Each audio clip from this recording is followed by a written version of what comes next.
اعوذ باللہ السمیع العلیم من الشیطان الرجیم بسم اللہ الرحمن الرحیم وَلَقَدْ أَرْسَلْنَا نُوحًا إِلَىٰ قَوْمِهِ إِنِّي لَكُمْ نَذِيرٌ مُّبِينٌ أَلَّا تَعْبُدُوا إِلَّا اللَّهَ إِنِّي أَخَافُ عَلَيْكُمْ عَذَابَ يَوْمٍ أَلِيمٍ وقال الملأ الذين كفروا من قومه ما نراك إلا بشرا مثلنا وما نراك اتبعك إلا الذين هم أراذلنا بادي الرأي وما نرى لكم علينا من فضل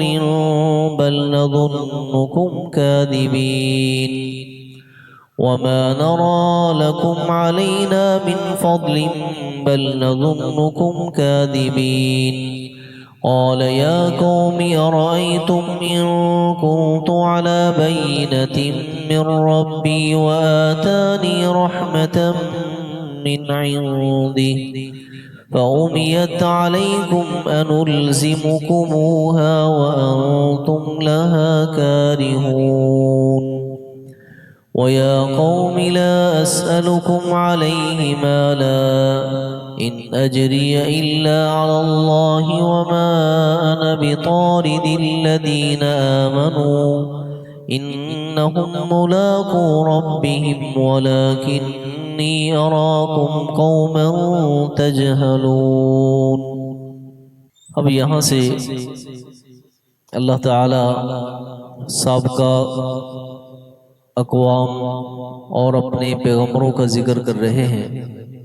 نبی علیہ السلام کو تسلی دینے کے لیے کہ آپ پریشان نہ ہوں، یہ معاملہ صرف آپ کے ساتھ ہی نہیں، پہلے انبیاء کے ساتھ بھی جناب یہ تاریخ گزر چکی ہے اور یہ معاملات ان کے ساتھ بیتے ہیں، ان کی قوموں نے ان سے کیا سلوک کیا۔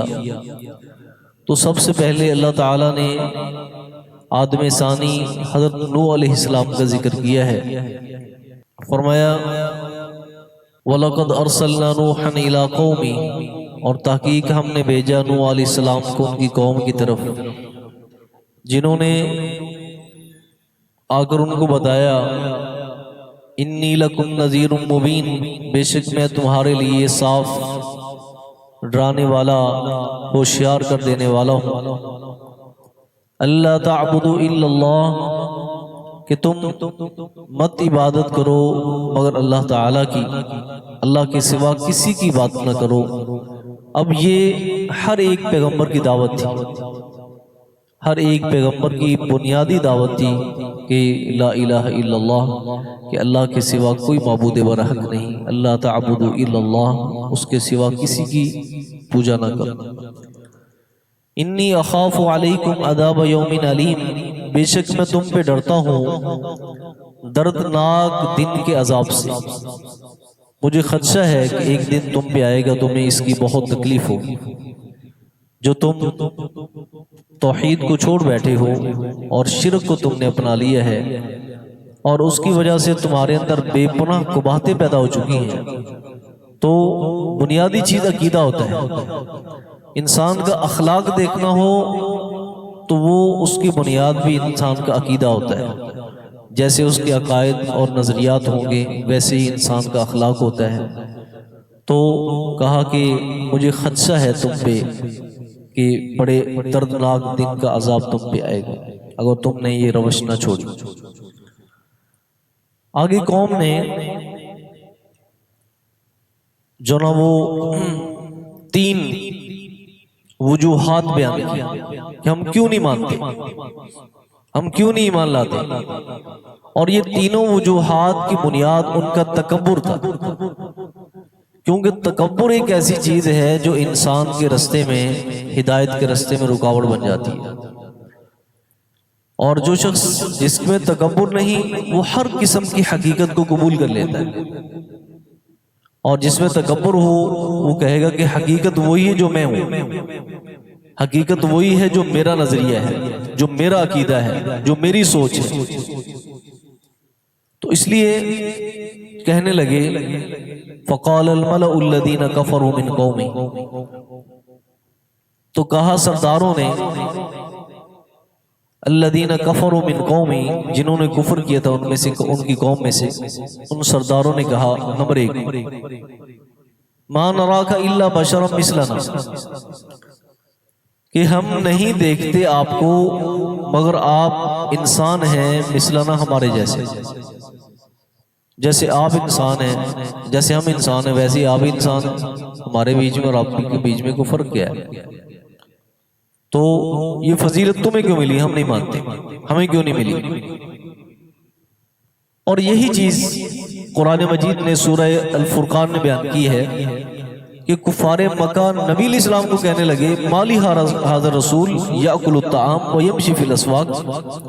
ایسے پیغمبر ہوتے ہیں یہ تو ہمارے جیسے ہیں، اس پیغمبر کو کیا ہوا ہے؟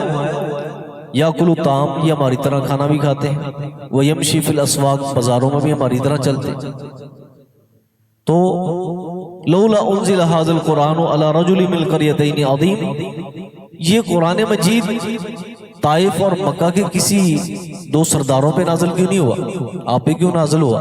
ہمارے جیسے آپ انسان۔ تو ایک تو انہوں نے اس بات پہ یعنی تکبر کہ ہم اپنے جیسے انسان کی پیروی نہیں کر سکتے، اور جو کچھ بھی ملنا چاہیے وہ ہمیں ملنا چاہیے، ہمارے سوا کسی اور کو نہیں، کیونکہ ہم بڑے ہیں، ہم سردار ہیں۔ تو کہنے لگے آپ تو ہمارے جیسے ایک انسان۔ نمبر 2 وَمَا نَرَاكَ اتَّبَعَكَ، ہم نہیں دیکھتے آپ کے پیروکاروں کو، آپ کے تابع داروں کو، إِلَّا الَّذِينَ، مگر وہ ایسے لوگ ہیں، ہم اراذلنا، جو ہم میں سے سب سے نیچ ہیں، جو ہم میں سب سے زیادہ کیا ہے؟ گھٹیا ہیں، یعنی کمزور لوگ ہیں، کمزور لوگ ہیں۔ اور انہوں نے اپنے مقابلے میں انہیں کہا اراذل، اراذل کہتے ہیں سب سے نیچ، سب سے گھٹیا، کیونکہ وہ تکبر ان کے دل میں تھا، اور انبیاء کے پیروکاروں کو انہوں نے کیا سمجھا کہ وہ بڑے رسوا قسم کے لوگ ہیں، ہم نہیں مانتے، ہمارا سٹیٹس اس بات کی اجازت نہیں دیتا کہ ہم بھی وہاں پر بیٹھیں جہاں پہ یہ بیٹھے ہوں۔ اللہ اکبر۔ حدیث میں آتا ہے، جو حدیث ہرقل کے نام سے مشہور ہے، کہ جب ہرقل نے حضرت ابو سفیان سے جب نبی علیہ السلام کا خط پہنچا نا اس کے پاس، شاہ روم کے پاس، کہ مسلمان ہو جا تمہیں 2 اجر ملے گا، نہیں ہوگا تمہیں 2 سزا ملے گی،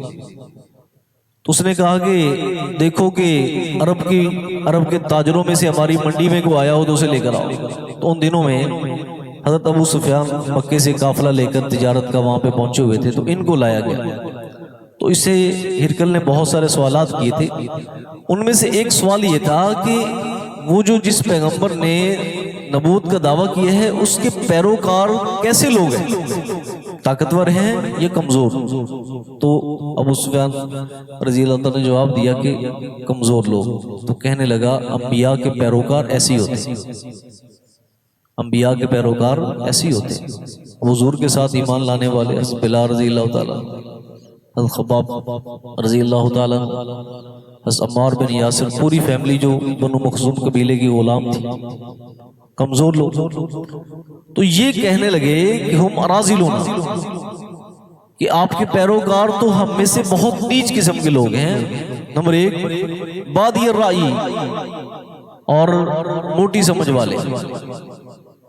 جنا ہلکی رائے والے، ان کے پاس کوئی رائے بھی نہیں ہوتی، ان کی جو سوچ ہوتی ہے وہ بھی ویسی ہوتی ہے جیسے ان کا جنا وہ حالات ہوتے ہیں، جیسے ان کے حالات ہوتے ہیں ویسے ان کی سوچ ہوتی ہے، لہذا یہ ہمارا ان کے ساتھ بیٹھنا، یہ آپ کی پیروی کرنا ہمارا بنتا نہیں۔ تو یہ ان کے تکبر نے انہیں سکھا دیا۔ 2 چیزیں۔ نمبر 3 وَمَا نَرَا لَكُمْ عَلَيْنَا مِنْ فَضْلٍ، اور ہم نہیں دیکھتے آپ کے لیے ہمارے اوپر من فضل کوئی برتری، آپ ہم سے طاقت کے لحاظ سے زیادہ ہوں، آپ ہم سے مال کے لحاظ سے زیادہ ہوں۔ اصل ان کا اشارہ اسی طرف تھا کہ ہم مالدار ہیں، آپ ہمارے جیسے نہیں۔ اور چوتھی چیز کہنے لگے بل نظنکم کاذبین، بلکہ ہم تمہیں جھوٹا سمجھتے ہیں، ہم تمہیں جھوٹا سمجھتے ہیں۔ تو دیکھ لو آج یہی سوچ بہت سارے لوگوں کو حق سے روکنے میں جو نا یہ بنیادی چیز ہے تکبر، اور یہ تکبر کے شخصانے ہیں، تکبر کی یہ ساری سوچیں ہیں، اور تکبر کے یہ اخلاق ہیں جو آپ نے سن لیے۔ تو کیا جواب دیا حضرت نوح علیہ السلام نے؟ کہا یا قومی، اے میری قوم۔ یہ ایک انبیاء کا پیار محبت کا انداز ہوتا ہے۔ یہ نہیں کہا اے بدتمیزو، اے فلاں، اے متکبرو، کہا یا قومی، اے میری قوم، اے میری قوم۔ اور آئی تم مجھے بتاؤ، ان کنت علی بینۃ من ربی، اگر میں ایک دلیل پر ہوں اپنے رب کی طرف سے، اللہ نے مجھے ایک دلیل عطا کی ہے، یعنی نبوت دی ہے، مجھے وحی ملتی آتی میرے اوپر، وآتانی رحمتا من عندہ، اور اللہ نے اپنی طرف سے مجھے رحمت عطا کی ہے، فعمیت علیکم، جو تمہاری نگاہوں سے اوجھل ہے، تمہیں اگر وہ نہیں نظر آ رہی تو میرا کیا قصور ہے؟ اللہ تعالیٰ نے مجھے ایک دلیل دی جس پہ میں زندگی گزار رہا ہوں، اور مجھے ایک رحمت دی ہے اپنی طرف سے، فعمیت علیکم، اور تم اس کے بارے میں اندھے پن کا شکار ہو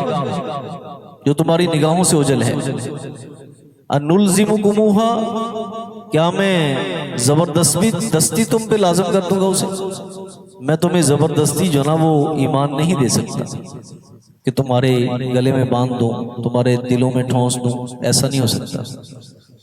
وَأَنْتُمْ لَهَا كَارِهُونَ، جبکہ تم اس سے بیزاری کا اعلان کر رہے ہو، میں تم پہ کوئی زبردستی نہیں کر رہا، اور تم اس حقیقت کو نہیں پہچان رہے جو اللہ تعالیٰ نے مجھے عطا کی۔ تو حقیقت میں یہ چیز جو نا وہ نبی علیہ السلام نے جو فرمایا تھا نا فرعون کی چوٹی پہ کھڑے ہو کر، اے لوگو جناب، اگر میں تمہیں کہوں کہ ادھر سے ایک لشکر تم پہ حملہ ور ہو رہا ہے تو میری بات کی تصدیق کرو گے؟ سب نے کہا ما جربناک الا صدقا، اب تو صادق و امین ہیں۔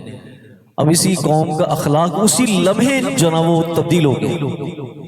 جب آپ نے فرمایا پھر لا الہ الا اللہ پڑھ لو، میری اس بات کو بھی مان لو کہ اللہ کے سوا کوئی معبود برحق نہیں۔ تو دوسرے تو درکنار، سکا چچا کہنے لگا تب ملکا یا محمد علی حاضر جماعتنا، اے محمد آپ کو ایسے ویسے ہو جائے، نعوذ باللہ، آپ نے ہمیں اس لیے جمع کیا تھا یہاں پر۔ تو یہ چیز ہوتی ہے، اگر اللہ تعالیٰ انسان کو عاجزی دے اور انسان تکبر سے کیا ہو، بیزار ہو، پھر انسان کو اللہ تعالیٰ کیا کرتے ہیں، اللہ اسے اپنی نعمتیں اور اپنی رحمت کا اسے حقدار بناتے ہیں۔ تو کہا کہ میں تم پہ زبردستی نہیں کر سکتا کسی بھی صورت، اور اللہ تعالیٰ نے جو مجھے رحمت دی ہے اگر تم اس سے اندھے پن کے شکار ہو تو اس میں میرا کوئی قصور نہیں، اور میں تم پہ زبردستی نہیں کرنے والا۔ سبحانک اللہم و بحمدک، اشہد ان لا الہ الا انت۔